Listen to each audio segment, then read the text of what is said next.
सूरह कहफ एक अजीम शान सूरत है कुरान पाक की। हमारे नबी फरमाते हैं जो आदमी हर जुम्मे को सूरह कहफ पढ़ेगा तो अल्लाह ताला उसको ज़मीन से लेके आसमान तक इतना लंबा चौड़ा नूर अता फरमाएंगे जो क़यामत के दिन उसको काम आएगा। इसलिए कि जब आदमी पुलसरात को पार कर रहा होगा, पुलसरात जो है ना वो महशर के मैदान से ज़रा हटकर है। जन्नत को अल्लाह ने महशर के मैदान से ज़रा हट के बनाया है। बीच में एक पुल है, जैसे हमारे यहाँ ओवरफ्लाई बने हुए हैं ना, एक इधर से चढ़कर उधर उतरेंगे तभी आप वहां पहुंच सकेंगे। इसी तरह से जन्नत की तरफ मैदान महशर वाले जब जाएंगे तो रास्ते में पुलसरात को उनको क्रॉस करना पड़ेगा, और पुलसरात का जो रास्ता है वो बहुत बारीक है, इंसान नहीं चल सकता उस पर जब तक कि अल्लाह ताला की मदद उसके साथ न हो, अल्लाह ताला की तौफीक उसके साथ न हो।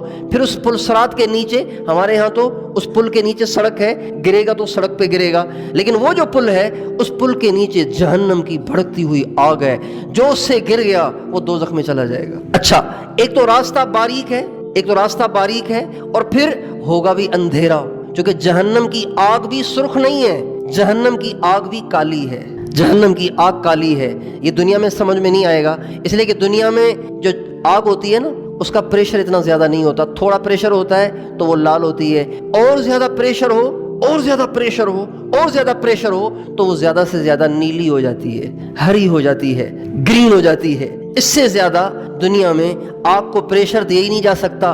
लेकिन जहन्नम की जो आग है, हमारे नबी का इरशाद है, अल्लाह ने उसे 1000 साल तक भड़काया तो वो सुर्ख हो गई, फिर 1000 साल तक और भड़काया तो वो नीली हो गई, फिर 1000 साल तक और भड़काया तो वो काली हो गई।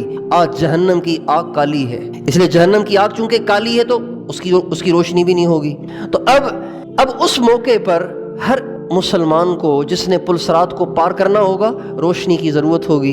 हमारे नबी ने फरमाया जो हर जुम्मे को सूरह कहफ पढ़ेगा, 12 रुकू हैं उसके, और रुकू भी छोटे छोटे हैं, आधे सफ़े का एक रुकू है। जो हर जुम्मे को सूरह कहफ पढ़ेगा अल्लाह ताला उसको इतना नूर अता फरमाएंगे जिसकी लंबाई चौड़ाई ज़मीन से लेके आसमान तक होगी, और ये नूर उस पढ़ने वाले को पुलसरात पर गुजरते हुए काम आएगा।